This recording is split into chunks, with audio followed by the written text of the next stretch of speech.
Hello, everybody, and welcome to the Mindscape Podcast. I'm your host, Sean Carroll.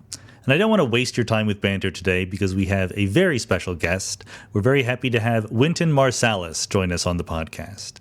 If you are in any sense a jazz fan, Wynton Marsalis is the proverbial guy who needs no introduction. He's been acclaimed as a trumpet player, of course, but also as a composer, a band leader, and also an educator and an ambassador for jazz music worldwide. He's the winner of multiple Grammy Awards. He was the first jazz musician, indeed the first non-classical musician, to win a Pulitzer Prize, countless honorary degrees, national awards, etc. He's recorded a huge number of albums as a leader of small ensembles, big bands, and in collaboration with a diverse group of people from Willie Nelson to Eric Clapton to traditional musicians around the world. He's also the founder and leader of Jazz at Lincoln Center, which joins things like the Metropolitan Opera and the New York Philharmonic in residence at Lincoln Center. Not only that, but he is a classical musician who both composes and plays trumpet with symphony orchestras. He won a Grammy for that too. So you get the point. Wynton Marsalis is arguably the most important figure alive in jazz today, and certainly enormously influential in how we think about music. He and I got to meet at a nice event called Kent Presents. This is an ideas festival in Connecticut, sponsored by Ben and Donna Rosen. And we hit it off immediately. He's a very curious guy. He wanted to know about physics and things like that. I wanted to know about jazz. So we have a wide-ranging, bouncy conversation. And if you don't like jazz, if you've never heard of Wynton Marsalis, no problem. I would still recommend listening to this episode. This is not one of those conversations where we just sort of name drop our favorite musicians or artists from the past or from the present. Wynton Marsalis is an opinionated guy. He always has been. That's one of his trademarks all along. And he gives us some of his opinions, not just about music, but about the state of the world, the state of the country, the state of education in the United States. We talk about physics, we talk about time and quantum mechanics. This is your chance to spend an hour with a brilliant, creative person with an open, fertile mind. We had a great time, and I hope you will too. So let's go.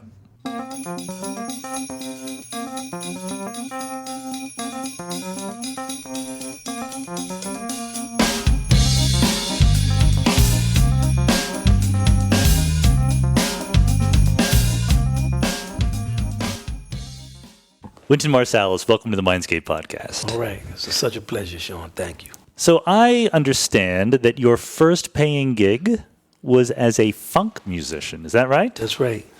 That's right. This is in the 1970s. This is the bell bottoms, the big hair, the whole bit?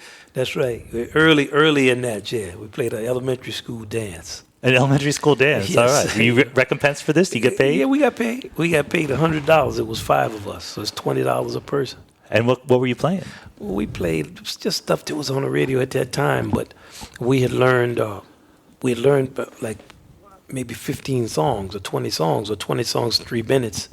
It was a dance 3 hours, so all right. After we played the 20 songs, we were like, okay, that's it. And everybody was like, hey, we still have 2 more hours to go. So we just played those songs in a loop. They can still dance.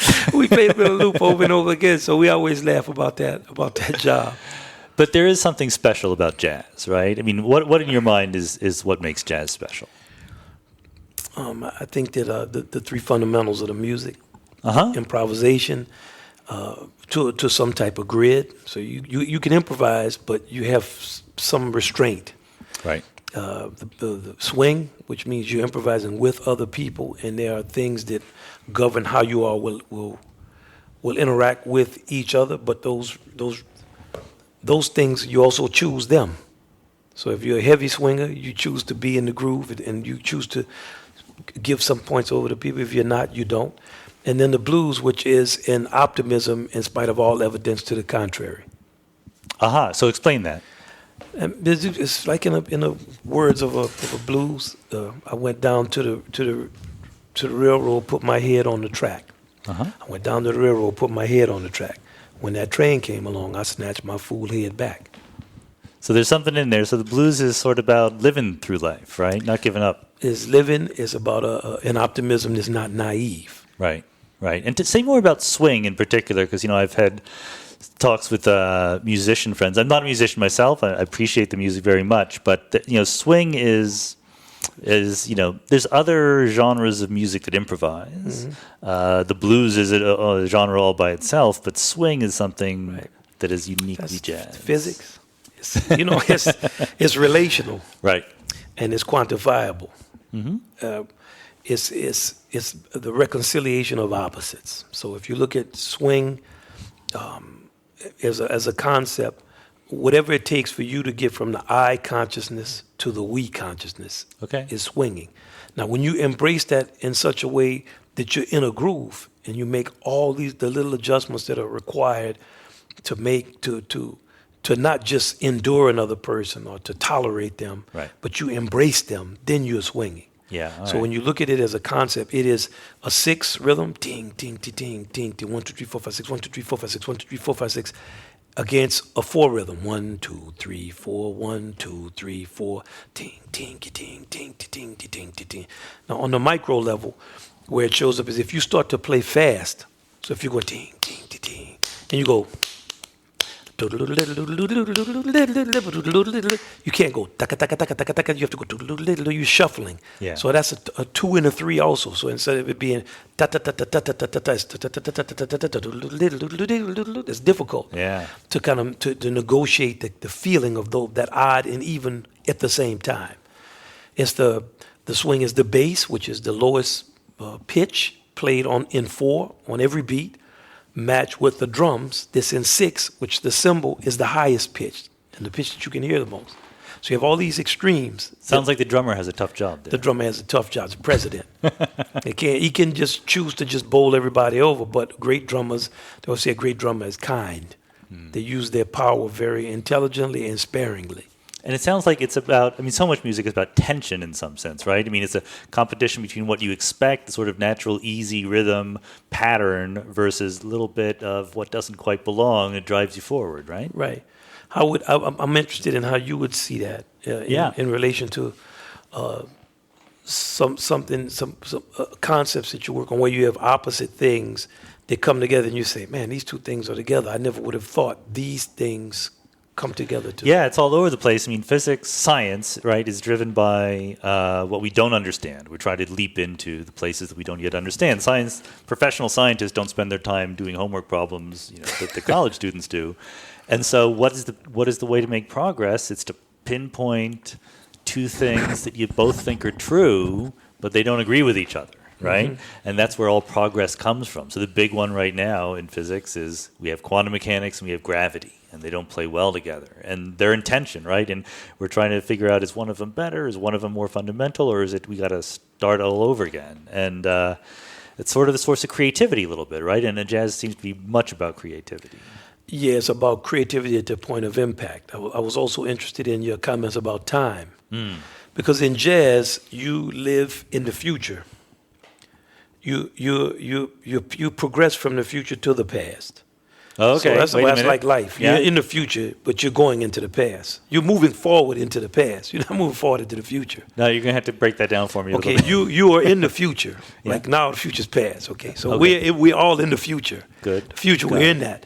Then we pass through the present into our cognizance of that present, which is then past. Okay. So jazz is a mastery of a moment of presentness. Right. So the future becomes what you think may perhaps happen with the form in a given space and time. Right. And the challenge of jazz, when you're actually playing it, is how can I deal with it with all of the entropic moments of this present and give it organization and logic.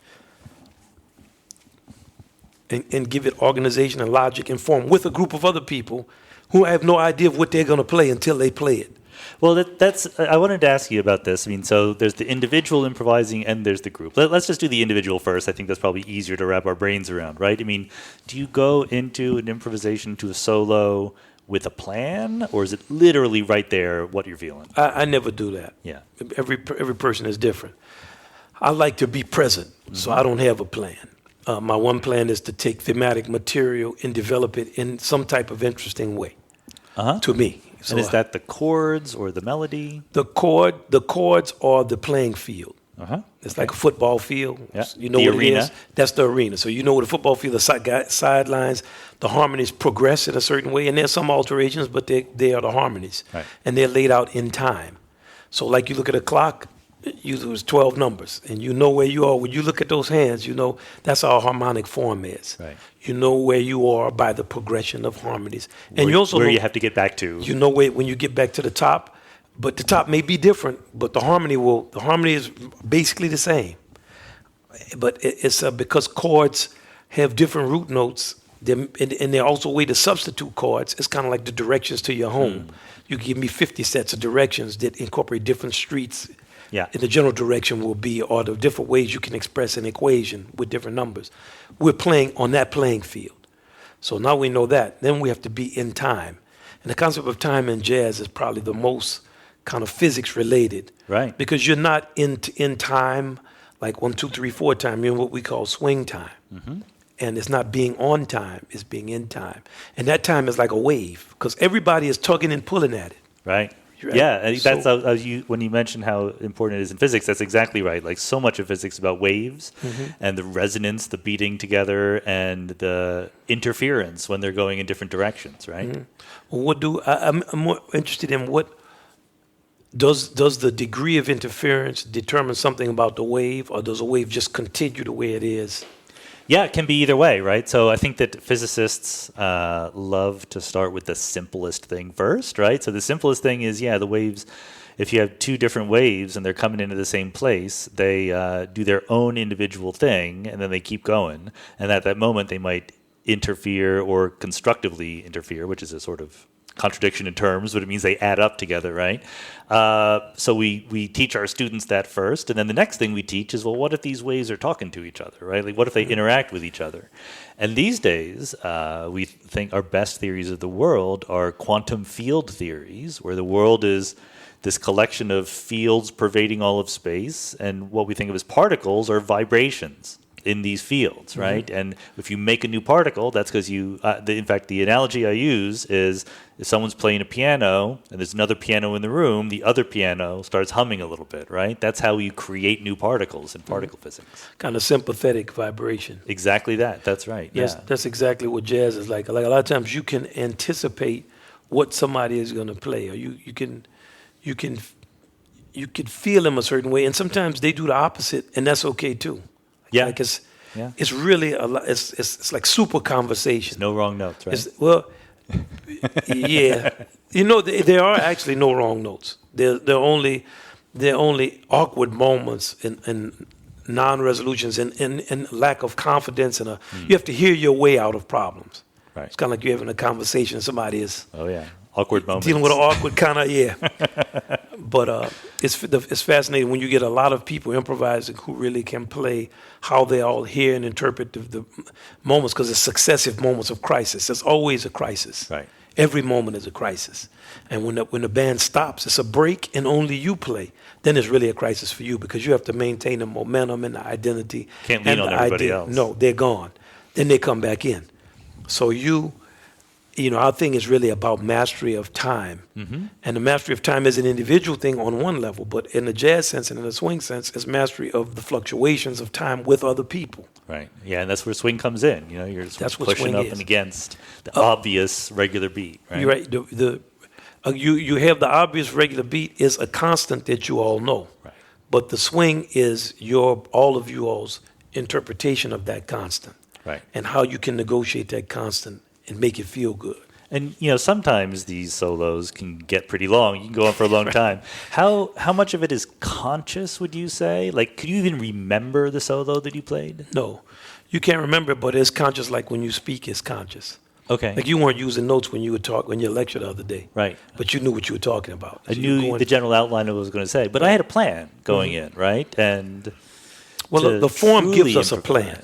Yeah. So when I said I don't have a plan, the form gives you some type of plan. And then I tend to take things from the musicians I'm playing with. Like when they play stuff, I play things. And I think that in my solos, I try to really think about construction. Okay, what do you mean by that?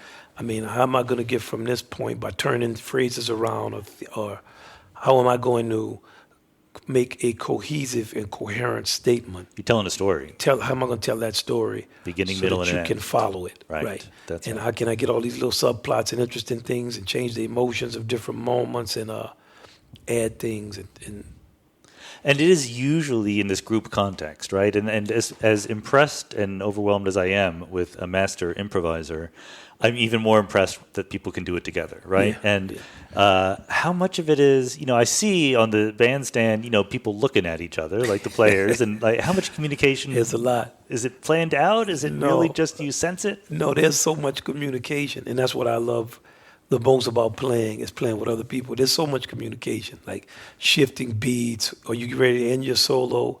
Is that really the chord you want to play? Where are we? Oh, okay. Are you gonna play a riff there? It's so much of it. It's like it's very intense. Right. It's like an intense emotional and mind game with other people, and it's all benevolent. Like none of it is because the swing is a reference, and it makes you, if you want to swing, it makes you have a constant that you all agree on. Yeah. Okay. It's like kind of like what the Constitution is supposed to be. Like, hey, Right. you have to agree on something. Yeah. Something has to have meaning in order for us to have a meaningful dialogue, and there's to be some arbiter, something that we both agree. Okay, Otherwise, it's just noise, right? Yeah, well, let's not sell this to our kids. That's right. Let's yeah. Yeah. And I mean, jazz is, you mentioned in we just, for the podcast listeners out there, we just got finished with some remarks that Wynton made here on stage. And you also mentioned the Americanness of it, right? Yeah. I mean, there's something, Yes. and for better, for worse, right? Mostly for better, but jazz is part of America and America is part of jazz. Well, I don't think for worse, the worse is a part of better. Yeah, okay. You can't. It's like what you were saying when you gave us the examples of entropy. One is nothing, then there's some things, then you're not gonna have one thing. Right. If everything's too simple, nothing interesting has happened. Right, and that's the famous Shakespeare, to be or not to be. Yes, Right. That's gonna be one of those, or maybe. Right. That's Like right. and all the kind of greatest artists have that kind of dichotomous unity. Mm-hmm. They understand. That's why Shakespearean villain is so great. Oh, yeah. Like he understands there's something noble in this villain. There's a humanity in the villain. And a kind of simplistic way of looking at the world does not work well for democracy. Mm-hmm. And jazz it came from the most maligned group, people that have been slaves, but they didn't play jazz when they were in slavery. They played jazz when they became free. And freedom is something that is not been guaranteed to people in the world throughout time. Nope. If you go throughout time, most groups of people have been dominated or they have been beaten. It's not to be subjugated to the will of a person or group of people. It's not something that's only about the United States of America. Most of the greatest heroes that we celebrate are military heroes that defeated people and engaged in absolute murder, concubinage, and slavery. That's why we they don't were like to conquering, talk about it, right? yeah. That's why they were conquering people. Yeah. And America is a hope to the hope that we have to change, and it's hard, it's difficult, and it's challenging. And we at this moment appear to not be up to that challenge. But when we actually understand what's going on in the world, and that democracy and even the thought that there is equality is not something that's guaranteed. Mm-hmm. Your side is not guaranteed to win. No. There's a lot of power, and by that I don't mean in the fear of another nation. I mean the fear of an ideology which says, the hell with these people, which is what has dominated the world most of the time, and has even been dominant in our country's leadership, if not its people. But a democracy is a place where you can lose an election and give up power willingly, right? You don't. You're cling supposed to. to. You're supposed to. Yes. And you're also supposed to agree on a set of principles. Would you say that jazz is, in some sense, a democratic form of music compared to others? Absolutely, no question about it. In every way, I could take you down the Constitution and the separation of powers. And all of the things that are the foundation of what we do, the ability to amend, to amend the Constitution, and the Constitution being a very simple frame document, this shorter than every other state constitution, and the repetitiveness of the Constitution from the federal government to the state government to the local government. But when you don't have an agreement on the humanity of other people, then you subvert the Constitution. Yeah, and in some sense, I mean, this is what liberal democracy is all about. I had a podcast about liberal democracy, the idea, you don't have to agree with your fellow citizens about values necessarily. You can disagree about fundamental things, but there has to be something shared, right? There has to be something shared that you agree with, and you base everything on that. And a bunch of players up there improvising together have to be the same way, right? And many times we are not. What has happened with our music, and many times one person will solo all night. 5 people will solo forever. Monitors on the bandstand that are louder than the people who are playing, all with them in it. The strongest on the bandstand dominating. The bass turns the amp up to 15. And then it's very difficult to play the music. And then another thing that happens after that is slavery. And the slavery becomes, this system has too much freedom in it. Let me figure out how to repeat things over and over again so that we do away with some of this freedom. And that's the direction we will go in. If we check out the way systems are slowly beginning to dominate everything. Mm-hmm. And systems macro thinkers are very powerful.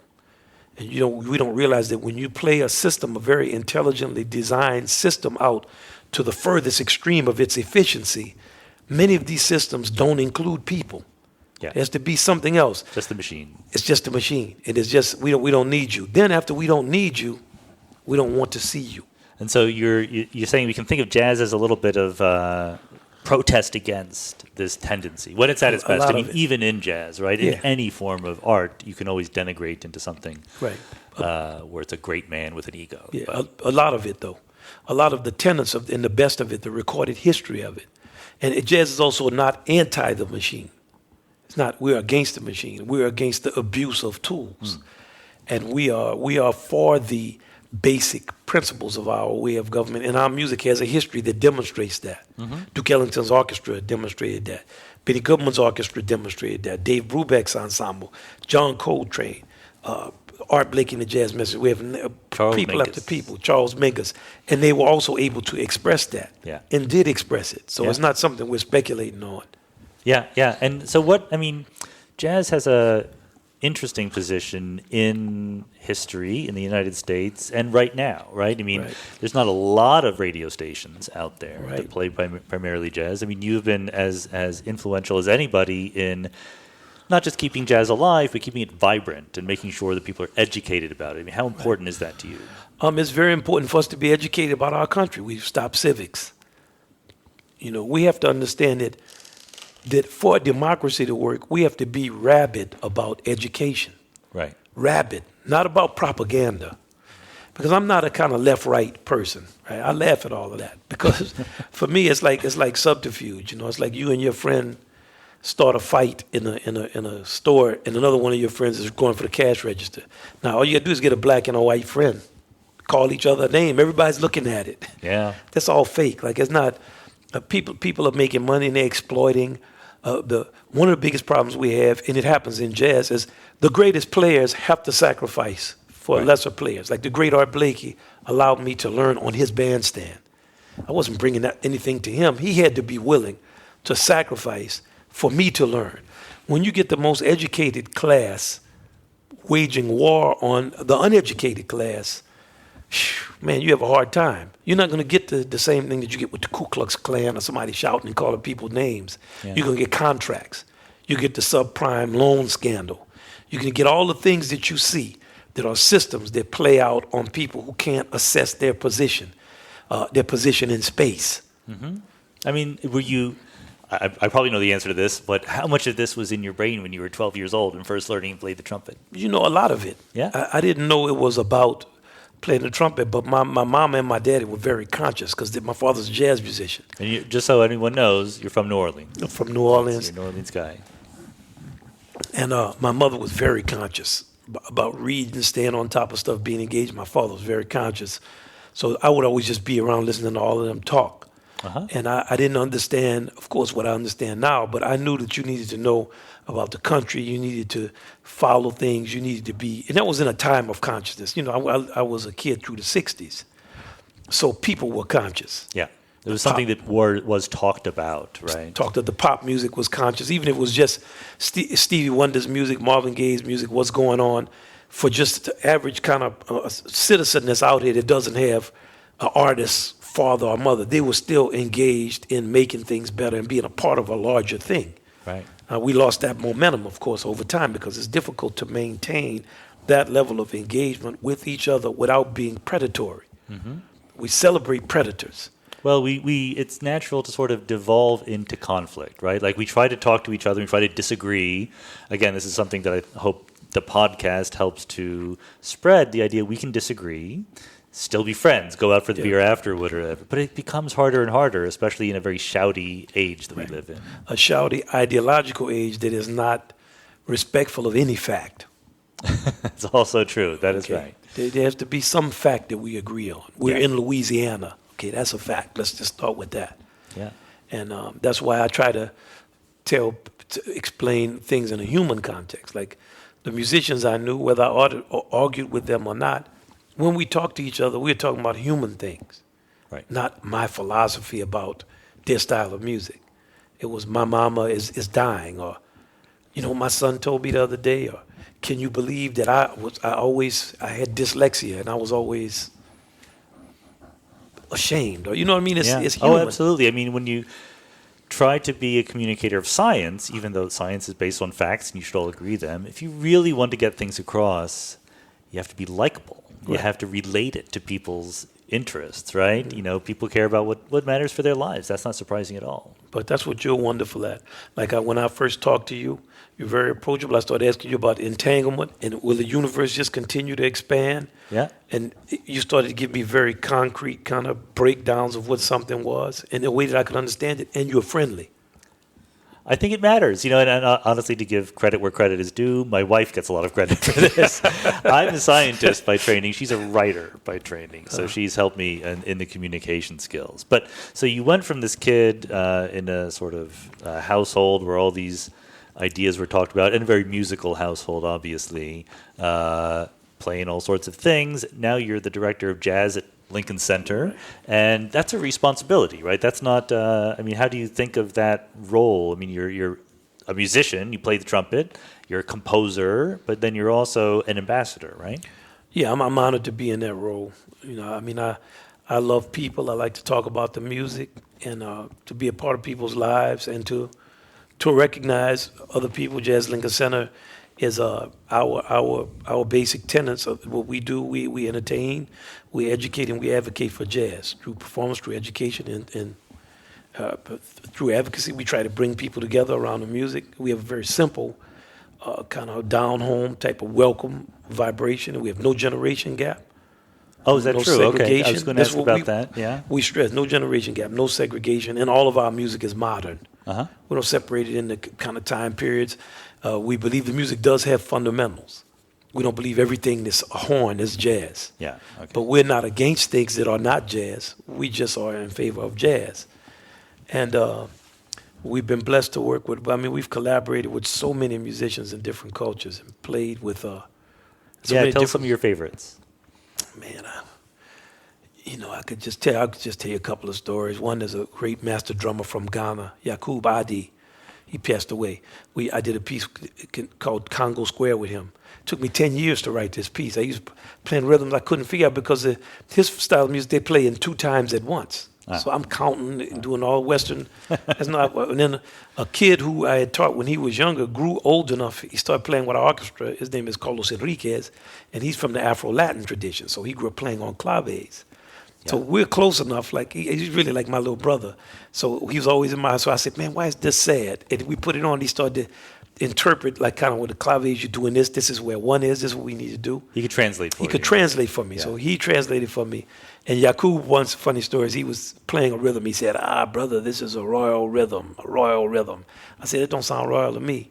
I'm American, man. We don't have royalty. And he said, that is why you will never play it correctly. Well, he led you up to that, and you jumped right in. You know what I'm saying? And Kurt Mazur was the conductor of the New York Philharmonic. He had grown up in Germany during the period of the Nazis. And he asked me to write a piece for the Philharmonic, and he said he wanted the piece to celebrate humanity and people coming together. And he told me, I'll never forget, he said, you have no idea of how thin the veneer is, and how it can be pulled off, and people will cheerlead the very opposite. He said, and you be mindful of how fragile all of this is. And when you write this music, be cognizant of the fragility and be strong in an indictment of those things that are against human beings. Well, music speaks directly to our emotions, right? And for better, that's for better or for worse. It can excite us for the good things, and it can be used as propaganda, right, for the less good things. I mean, what do you think about the state of jazz today? If that's not too grandiose a question. Well, I think most of the younger musicians are demoralized, and mainly commercial music. They're interested. It's like the state of our country. We are consumed with a rampant commercialism and a materialism that is destroying our human connections. It's out front. It's embarrassing. It's just kind of open corruption.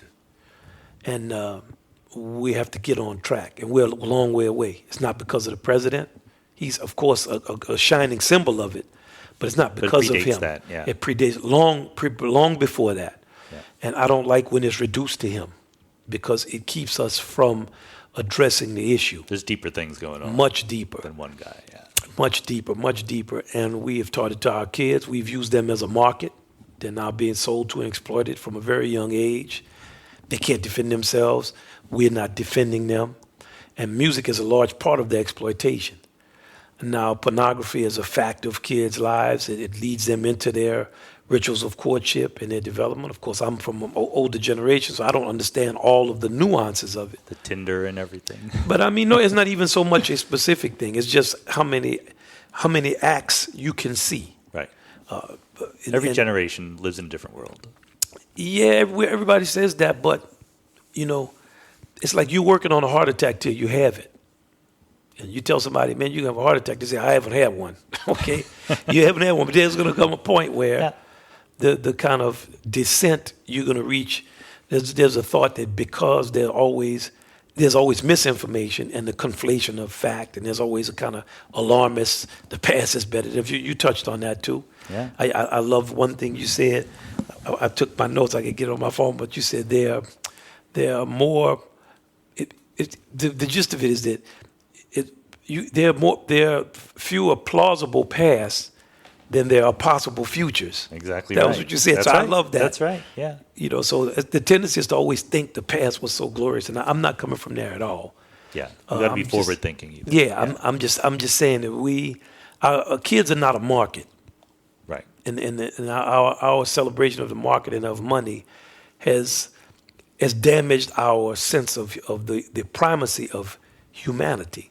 And that should be first. It should be first in our education, left or right. It's not from the right and it's not from the left. It's from all of it. And it's starting to rot. And we got to wake up. But it's tough, you got to earn a living. If you want to be a professional musician, being a jazz musician is hard, right? Let it be hard. Yeah, you told the story about your father. Could you tell us that? I grew up watching my father just struggle and not make money. He was always playing for 3 and 4 people, 5, 8 people in a room. And I just wondered over all these years, man, why do you keep doing this? And he said, somebody's got to do this. And why? People need this. If nobody's here, the people don't want this. Like, why? The music has meaning, but to who? Nobody is in it. It means something to me. And sometimes you have to be the one to say the Constitution has meaning. Right. I am going to be civil. And I'm not going to just let the fact that somebody's paying me some money affect my ideology, or the fact that somebody was given a tax break means that we should have policies that put people unjustly in jail. And it's not just a problem of those people. We're all those people.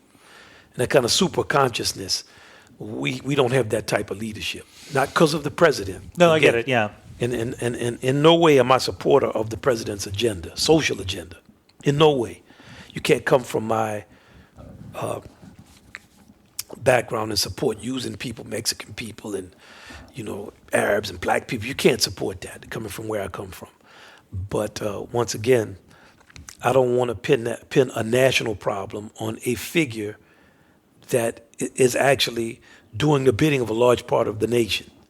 Yeah, and one of the ways I think about this is how hard it is to be generous, right? To be generous to someone who we don't agree with. How easy it is to declare someone bad or evil because they're not on our side, and how hard it is to work together with people who are against us in some ways. Oh, yeah, or to get in there, like you were saying, to get in there with someone who has a different point of view, who can help you. Sometimes you have a figure that you cannot work with, which may be the case in this instance. But for our nation, the divisiveness that attacks all of us, regardless of who the president is, on an atomic level, we're responsible. And you've written, you've composed many things, and you obviously have quite a discography, and sometimes instrumentals, sometimes there's words in there, right. And your words are pretty unsparing. You don't mess around, right? No, I don't. I'm very direct, and I try to be as honest as I can be. I can as honest as I can be at the time with the information I have, and everything is not right, but it's as right as I can feel. When I write a piece, I think it's serious, and I don't care who doesn't like it, and I don't mind them expressing that they don't like it. That's one of the strengths of our way of life. We should all strive for that attitude. I would love to be able to do that. It's what I try to do. Yeah. Yeah, we can't stop them. Yeah. And do you see the younger people today? Is there a jazz following out there? I don't see that much of a following with the younger people because the younger people are marketing. We're trying to sell things to them, and they are largely their sexuality has been co-opted by visual images. And jazz is about music and its quality. Right. You have to take the time, and we are not interested in teaching our younger people how to take time and to be a part of our way of life.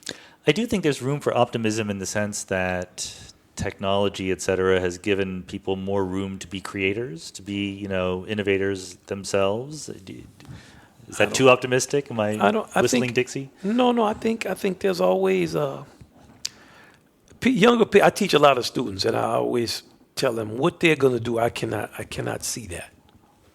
I give them some information that they can use and what they're going to do, but they have to do what they're going to do. And I try to. The biggest thing I see in my students is the ones who are really creative suffer the greatest failure of optimism and of belief. It's easy for them to become cynical and just say, man, I'm just going to make some money, or I'm just going to dumb my music down, or I need to get a public. Like, I can't just be out here. It's hard to keep their belief strengthened so that they can be innovative as musicians. Right. Because the music they're hearing, a lot of it is like wallpaper, like it's being made by a person on a computer. And it's not like a democratic. The music is not, people are not even in this room at the same time. They're making an artifact. Right.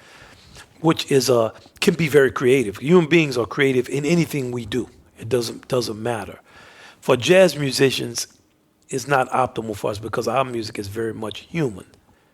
You're sneaking looks over at the bass player and the drummer, right? Yeah. What changes are you going to do next? It's about human beings and how we interact, not about our tools that we have developed. I mean, you play obviously a lot at Lincoln Center. You played large concerts, but there is something romantic about being with one or two other people up there in a tiny stage, right?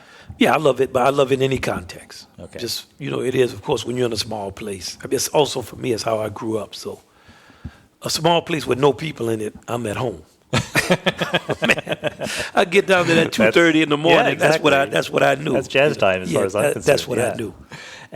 But it's not all you do. You've also been very successful in the classical music world. I mean, how do you mentally sort of make that leap, or do you even see a difference between jazz and classical music? Yeah, there's a difference in procedure and training in the style of music, but classical music is one of the foundations of jazz. So I also love that music. I don't play as much, but I do write pieces for orchestras.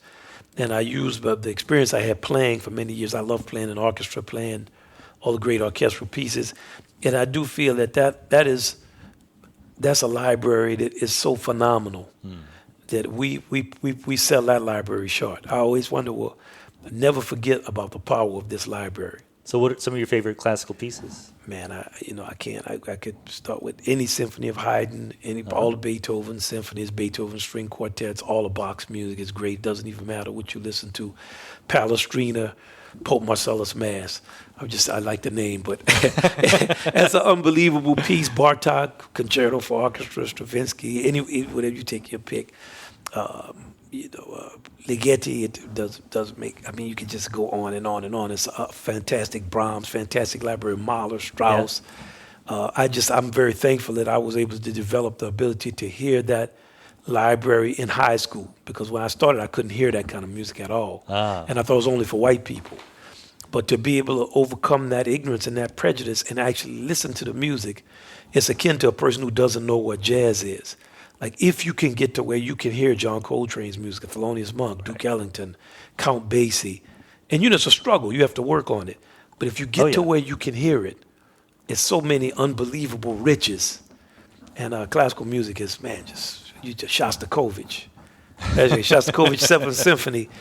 If you can get to where you can hear that, I strongly encourage you to develop a taste for it, because these were very, very serious people who sacrificed a great deal for music and had extreme insight into the nature of many things. And there's also sort of especially if you're a kid, there's just a coolness barrier, right? Like when I first started listening to jazz, sure, Miles Davis, John Coltrane, Charlie Parker, and it was years later that I started listening to Duke Ellington, and I was like, where have I been? What was I doing, man? Yeah, okay, you know what's happening. Yeah, I was like that too.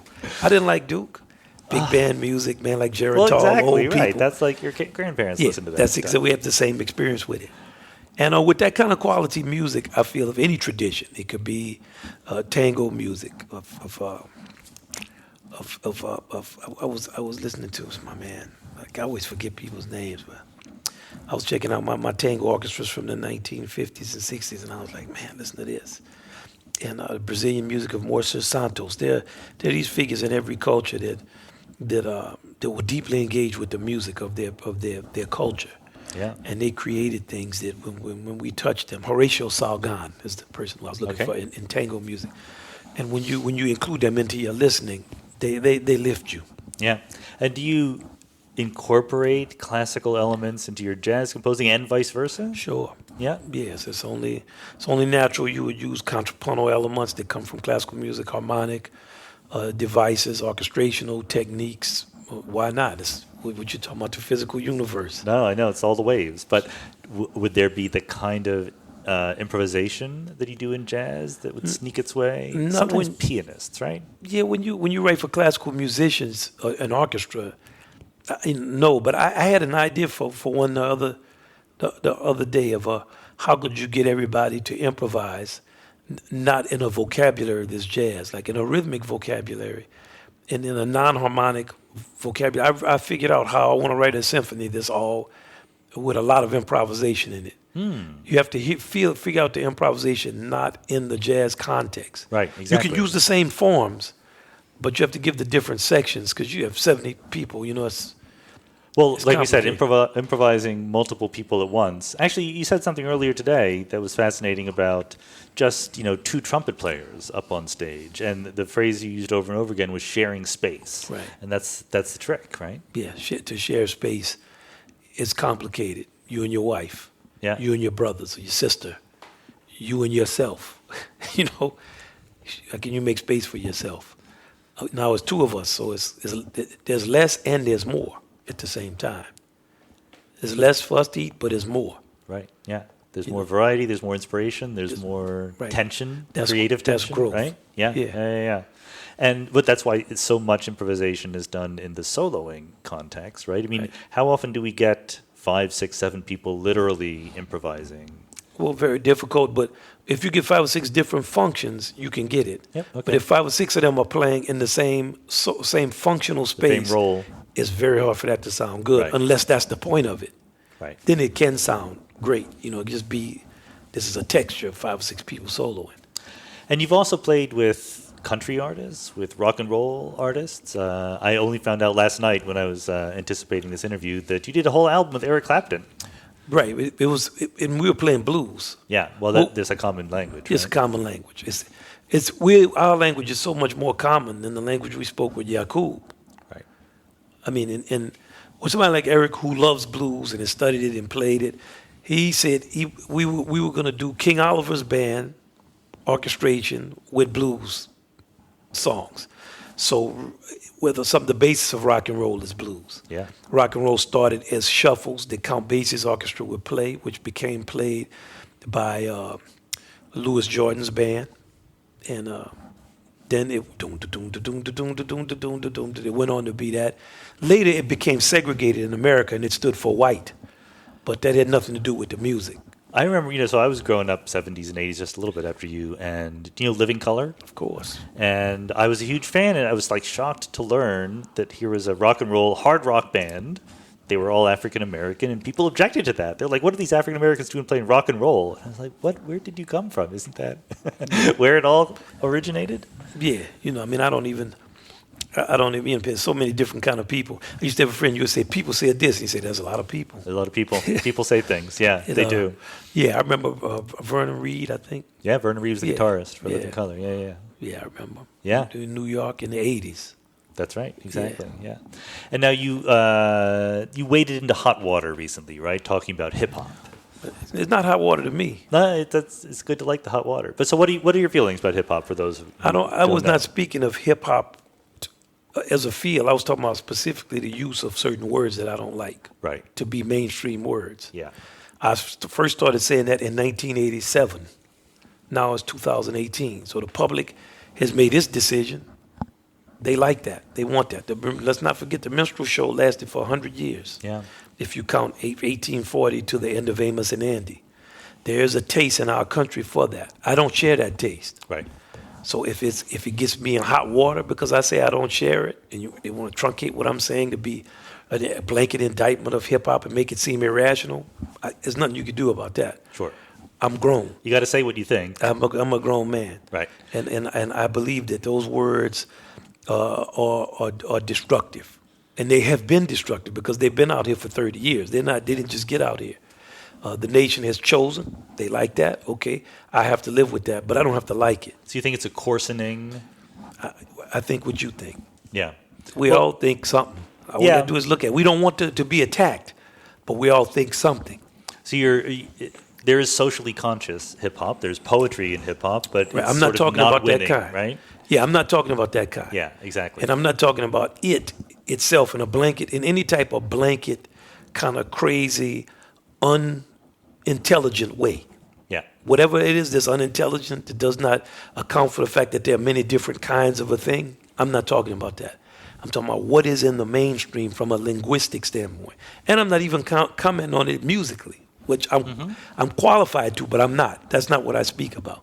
You're not going to qualify. You're not going to comment now. I'm not going to comment about it. No, because it doesn't matter. It's the direction that all of our music has gone in, of a kind of way of being produced and a way of being treated as a product. And to segregate hip hop from everything else is unfair. That's a very good point. I mean, it doesn't. Hip hop doesn't create the universe around it, right? No. It's the other way around. No. So, but what I speak about is very specifically about certain languages that I did not like when it was first around. Sure. Then I was young. So sometimes I see a young person, well, you're just an old guy who was, look, I was saying this before you were born. Right, yeah. And once again, the nation has clearly spoken. It likes that. Yeah. But I knew it liked it my mama told me something when she realized, when it stumbled into all of that, talking about the words I say I don't like, call people bitches and all that. My mother said, it's going to get unlimited resources now. Yeah, I mean, I feel I like hip hop when it's good, and of course, whether it's good is up to me, right? As it is for anybody. Everybody, right? As it is for everybody. But there, some of the classic albums from some of the early ones, I can't listen to. It's harsh, right? And it's kind of a shame. It's up to each person, and once again, what we think about it has no impact on who likes it. Right. We're not judges. Like we don't have the opportunity or the ability to pass a sentence on it and keep people from making their records. Or this is a democracy. Well, we can make them think. Maybe. Yeah. But I've been talking about it for years. I don't think anybody thought about it. People are making money with it. And it's a national pastime. It's not just something to do with black people. Oh, yeah. No, not at all. Not there's anymore. Like a tremendous national taste for this type of imagery. Yeah. And not just in hip-hop, obviously. Right. Not just in hip-hop. I'm not a fan of that. Right. Not saying I don't think it should exist. I don't think it should be a mainstream. Right. So I'm even qualifying it more. If you want to go somewhere and get stuff, hey, we always had stuff that was like that. Kendrick Lamar just won the Pulitzer Prize in music. You were the first, is that right? You were the first winner of the Pulitzer Prize in music that Jazz. was not classical at all. I think so, yeah. Yeah, that was a great thing.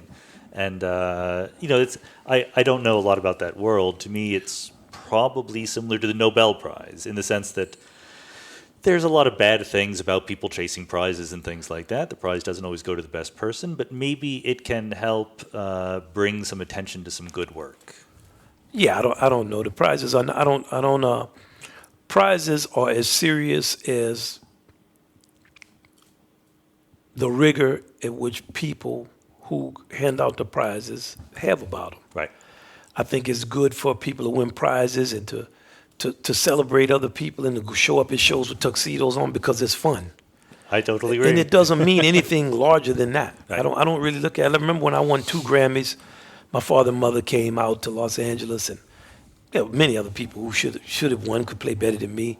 So after the Grammys, I was in the room with my father, and my father looked at me and said, "Wow, the Grammys." He didn't, he's not a guy who's Hollywood kind of pop central. No. He doesn't care about any of that. Yeah. So he looked at me before I went out in the street to party. He said, "Yeah, you won 2 Grammys, man. I'm glad you won. It's been winning, it's better than losing." Then he seriously looked at me and said, "I hope you don't think that this means you can play." Okay, I was 21. I understood exactly what he meant. But I think that the whole point of winning a Grammy is to impress your parents. But he was. I mean, I knew my father would not be impressed. But and he also was not dousing me. He wasn't trying to. He was just saying, "Man, this stuff is not really about.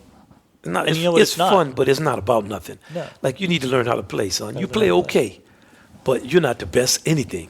And in his way, you'd have to know him. In no way was it like a negative or a dousing. I laughed. Actually, I said, "Man, I know better than this." Yeah.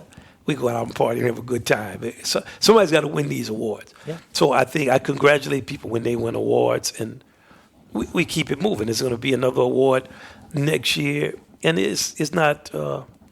I don't look at them one way or not look at them. I'm not critical or non-critical. What are your goals for your own music in the future? To become better, better musician, write better music, become better at dealing with the orchestra, combine more forms and do more things that are interesting and innovative with jazz music and putting it to become a better soloist, be more sophisticated in my understanding of different forms around the world, and just be more dedicated and humbler about my development. These are good goals for everybody. But I'll say also, we're here at this conference with, there's people talking about politics and science and everything, and you were one of the people up there on stage, but you were also one of the people in the audience, right? You were listening, so it's your mind is growing as well as your technique. I loved it. Man, I loved your presentation, and I loved a lot of the presentations. I took a lot of notes. I go back and study, read books people said. It's a luxury to be able to sit up and hear unbelievably brilliant people talk. Everybody's dedicated. Think of all the dedication you've had in your journey. And another thing you learn as a jazz musician is, the creativity is all over the world. My father used to always say, man, it's many creative, great people who don't wear signs saying, I'm creative, I'm great, I'm smart. And learn how to put your radar up. You can find it. And listen. Yeah. And believe me, I'm on it. I'm on this podcast we're on. I'm putting it on in the morning. I'm checking you out. No, and I'm not just saying it because I'm on it. I mean that. I'm gonna love being educated about the things that you're talking about with the guests you have on, and I've thoroughly enjoyed myself. Everything from new developing cities to autism, to the Me Too movement, to what you were talking about, what Julie was talking about. I mean, it's all interesting. 3D copying. Did you have any, or have you had any special interest in science in general, or is this just? Yeah, I always loved science when I was growing up. Yeah, I loved all of the sciences. I loved biology. I always did pretty good as a student, and chemistry, and I love the sciences. I told you I read the Dancing Wu Lee Masters years ago, and I am interested. I need to be educated. There's an infinite number of things that we all need to learn, right? That we don't. We're not going to run out of interesting things to learn about. Right. But we were having this interesting conversation the other night about entanglement, quantum mechanics, right? And maybe there's a connection with jazz. In fact, I mean, it's almost a cliche. I don't know if you know Stefan Alexander. Do you know that name? He is a Yeah, I do. physics professor at Dartmouth who wrote a book He called wrote a book. The Jazz of The Jazz of Physics. I haven't read that book yet, but yeah, I know He him. is a saxophone player. Yeah, I know him. Yeah. Yes. Yeah. And I mean, part of me, like, we're trained, just like you're trained to be a critic of music, we're trained in science to be skeptical, right? When someone makes some grandiose claim. So the claim would be that, there is at least an analogy between how we already talked about waves and waves bumping into each other. Clearly, that's part of music, rhythm and so forth, tone and pitch. But there's also randomness, right? There's probability, but it's not a mess, right? There's probability in quantum mechanics. Things don't exist until you observe them. You bring them into existence. And maybe there is an analogy that's useful there between that unconscious solo that you're doing, that until you played the note, it wasn't there. Like, you didn't write it out ahead of time. Well, I think that repetition is a way that we control entropy. Mm-hmm. Like, we have to repeat things. I was talking with an artist, and he was making me laugh. He said, I see the world new every day, and I create new things every day. I said, well, I equate that with being on the run. Because you stop and smell the roses a little bit? we all have things we're going to do that we're touchstones. Like, we're going to, that's part of being in a kind of system that, but if you're running, you're not doing a lot of things that are the same. It's true. And I think that we even mentioned before the balance between something different and something that fits in. That's right. Is sort of what you're looking for. And that goes into what I said about entropy, in the sense that we start with a universe that's simple. We end with a universe that's simple. Entropy is going up along the way, but it's in the middle, where entropy is middle and complex structures are there, and you don't know what's going to happen. It's not so simple. That's what's fun. Right. And you're saying you're trying to order them in a way that you can order them to understand whatever you can understand. Yeah, we try to understand bit by bit. But jazz gives you the opportunity to understand slices of reality, not just from your perspective. Now, you're understanding so much, I call it at the speed of instinct. Mm-hmm. Like, how fast is instinct? Man, it's fast. You know what I'm saying? That's fast. That's speed. Yeah. And you're playing in that on the edge always of instinct, because it's always a present moment.